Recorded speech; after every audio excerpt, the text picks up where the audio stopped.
Everyone has heard tales of people possessed by the devil, but our regional folklore goes deeper, whispering of places, objects, even animals cursed by dark forces. These stories are not mere entertainment. They are warnings passed down through generations, reminders that some corners of the earth belong to something far more sinister, ancient, and malevolent.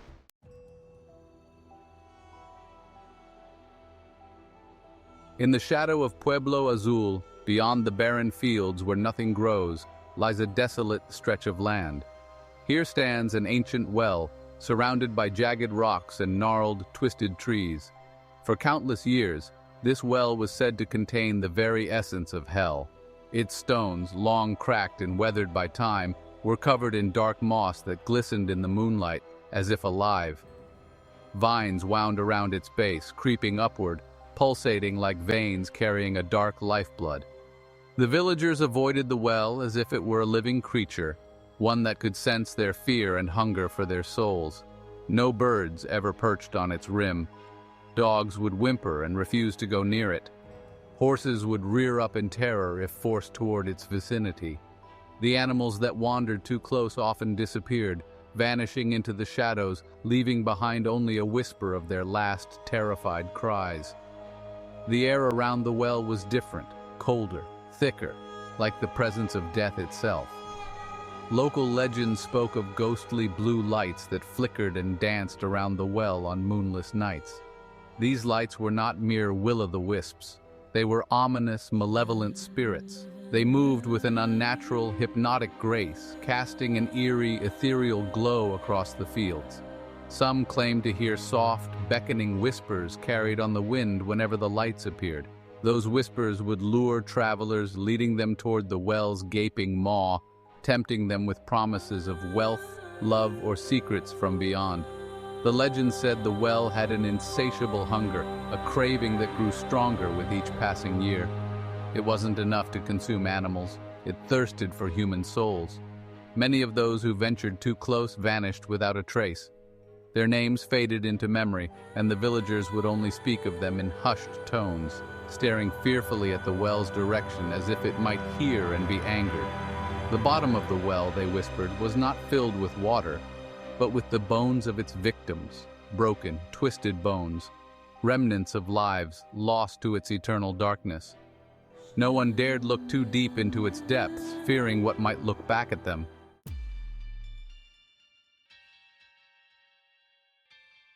Roberto Ruiz was one of the few who spoke openly about the well. His hair, white as a fresh snowfall, stood out against his sun-weathered skin. He was only 30, but his eyes were those of an old man, haunted and hollow. People said that his hair had turned white overnight when he was just 25, after a night by the well that shattered his sanity. The horror of that night clung to him like a shadow, forever etched into his soul. It was foolish, he muttered whenever asked, his eyes unfocused, staring into a void that no one else could see. I camped by the well. I thought nothing of the stories, until midnight came. He would describe the night in harrowing detail. A stillness settled over the land as the clock struck 12, the air turning heavy and cold. Then came the rumbling, not just of the ground, but of the very sky above him. The stars disappeared behind swirling black clouds. The earth beneath him trembled violently as if in agony, and the trees swayed though there was no wind. Then, from the well's mouth, erupted an inferno of blue flames, unnatural and otherworldly, soaring into the night like the arms of 1,000 tortured souls reaching out for salvation. The smell of sulfur filled the air, burning his lungs and nostrils. His skin prickled as if 1,000 needles were piercing it. He gasped for breath, his body trembling uncontrollably. Then, from the depths of the well, something began to rise.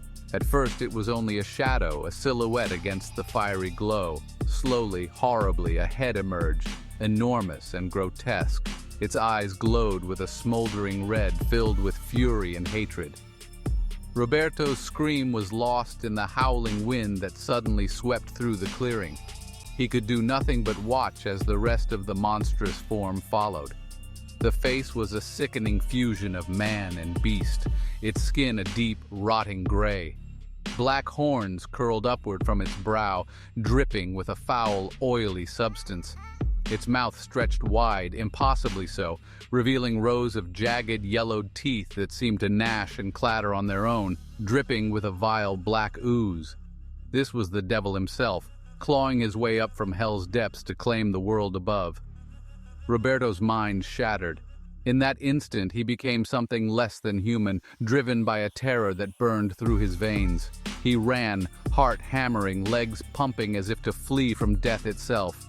He ran until his body could take no more, until he collapsed face first into the dirt, unable to move another step. When his friends found him the next morning, they did not recognize the man before them. His hair had turned completely white, his face was gaunt and sunken, and his eyes, once bright, now stared blankly as if they had seen the abyss itself. He had aged decades in a single night, his soul forever scarred. The story of that night spread like wildfire, carried on the terrified whispers of the villagers. The well became known as La Boca del Diablo, the Devil's Mouth.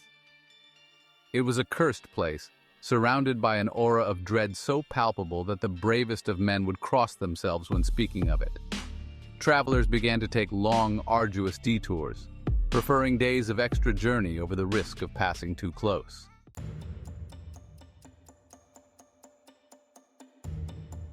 But not everyone believed in such tales.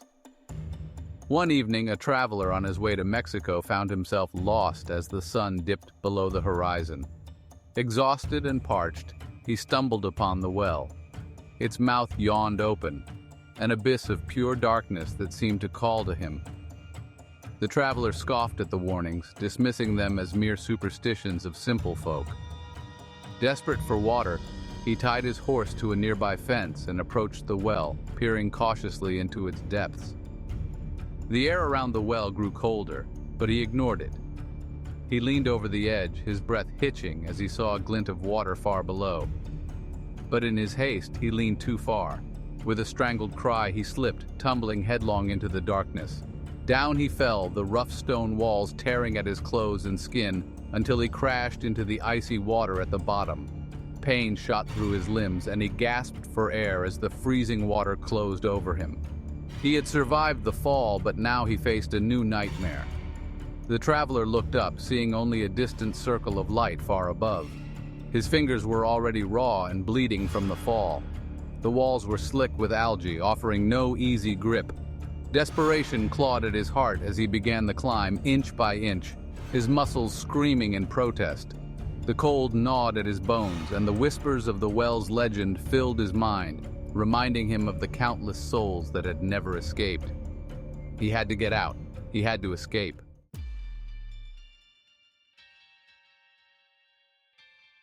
Meanwhile, Ramon, a rancher searching for his lost cow, spotted the animal grazing near the well.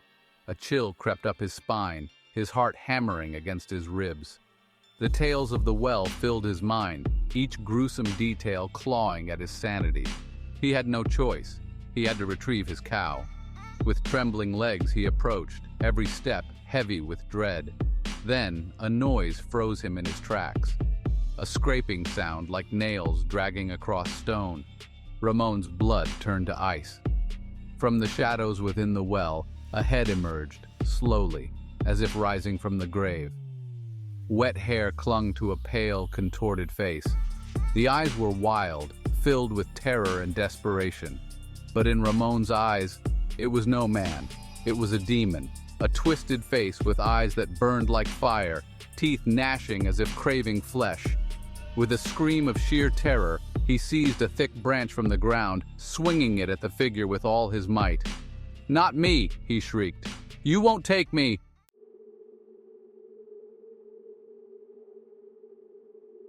The workers nearby heard his frantic cries.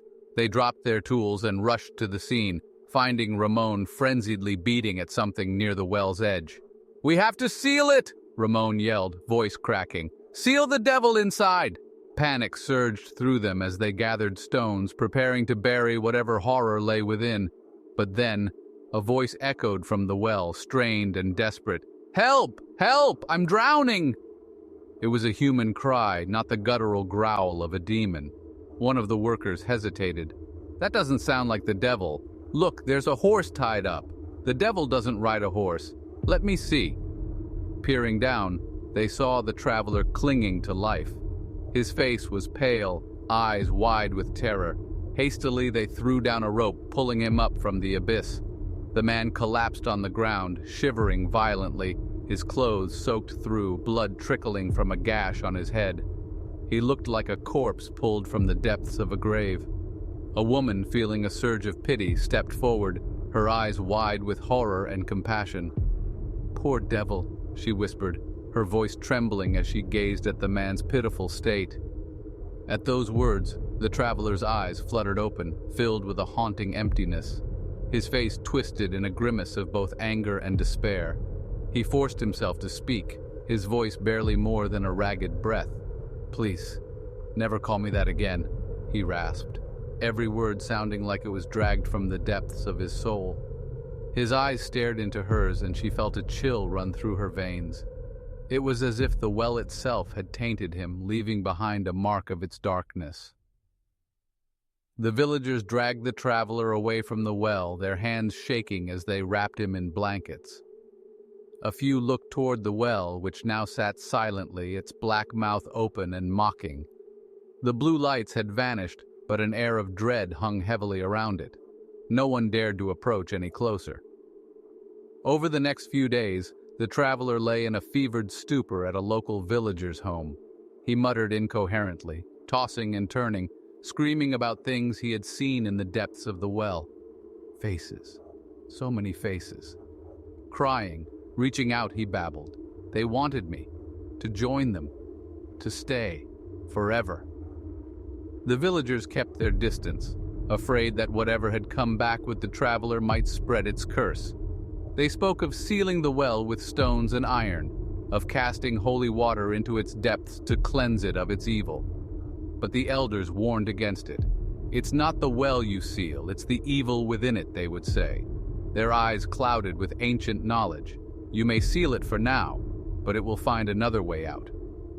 During his delirium, the traveler recounted what he had seen as he fell into the darkness. "It wasn't just water," he whispered, his eyes staring blankly at the ceiling. "I felt hands, cold skeletal hands, grabbing at my legs, pulling me down." His voice cracked, and he began to weep. "The bottom, it's not a bottom, it's a pit, a gateway. I saw them, eyes, hundreds of eyes, glowing in the dark, and a voice, it spoke to me, promising things, terrible things." As he recovered, the villagers kept a close eye on him, watching for any sign of change. At night, however, the atmosphere around the well grew more sinister. The blue lights returned, dancing eerily, casting an unnatural glow that no one dared to look at for too long. Some villagers reported hearing faint cries carried on the wind, cries that echoed the traveler's voice, mingled with something far darker and older.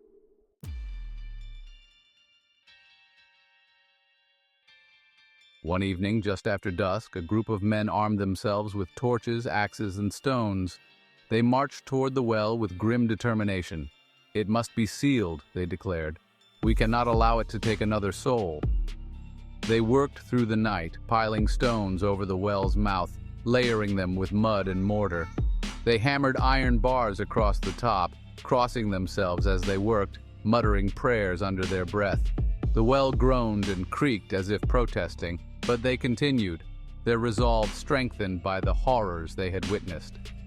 Finally, as dawn approached, they finished their work.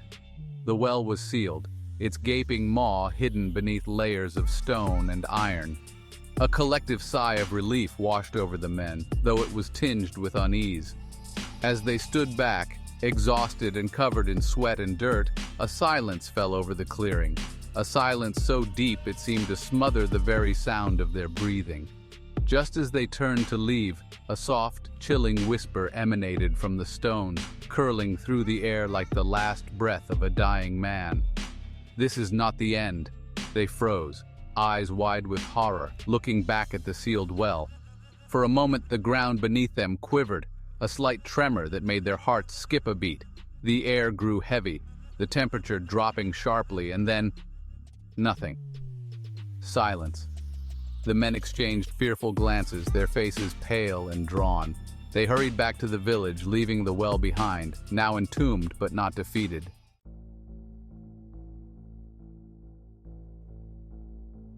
Days turned to weeks, and the traveler slowly recovered his strength. His hair, once dark, now had streaks of gray, and his eyes, once bright, held a haunted shadow that never truly faded. He left the village without a word, vanishing into the vastness of the land, seeking to escape the memories that plagued him. But the well's presence lingered in Pueblo Azul. Though sealed, it remained a place of dread. Children grew up with tales of La Boca del Diablo, warned never to venture too close, lest the devil himself drag them into its depths. People said that on moonless nights, if you listened carefully, you could still hear faint cries from beneath the stones, cries that twisted between human and something far more monstrous. Over time, the villagers noticed changes around the well. Grass refused to grow near it, and animals that strayed too close were found dead, their bodies twisted unnaturally as if drained of life. Strange symbols appeared etched into the stones, symbols that no one recognized and no one dared to touch. Some claimed to see shadowy figures lurking near the well's perimeter, figures that vanished when approached.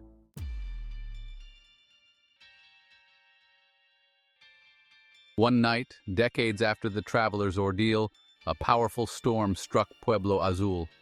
Thunder boomed, and lightning split the sky, illuminating the fields in brief, terrifying flashes. The wind howled like a chorus of tormented souls, shaking the houses and tearing branches from trees.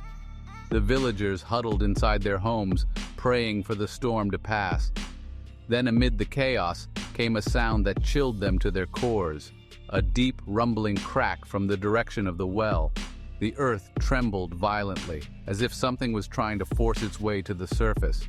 Those who dared to peek out from their windows saw a blue light piercing the darkness, flickering and swirling in the distance. The light grew brighter, pulsating like a heartbeat, as a shriek of rage and torment filled the air. By morning, when the storm finally subsided, the villagers ventured out, clutching crosses and muttering prayers. They approached the well with trepidation, their eyes wide with fear. To their horror, they found the stones shattered, the iron bars twisted and bent as if wrenched apart by monstrous hands. The well stood open once more, its darkness yawning deeper than before, emanating a chill that reached into their very souls. The well had returned, unsealed, and hungrier than ever. From that day on, the blue lights appeared more frequently, and the whispers in the wind grew louder. People began to disappear again, and animals fled from the area. La Boca del Diablo had awakened, and this time it would not be silenced. It waited, watching from the shadows, for the next soul foolish enough to wander too close to its cursed depths.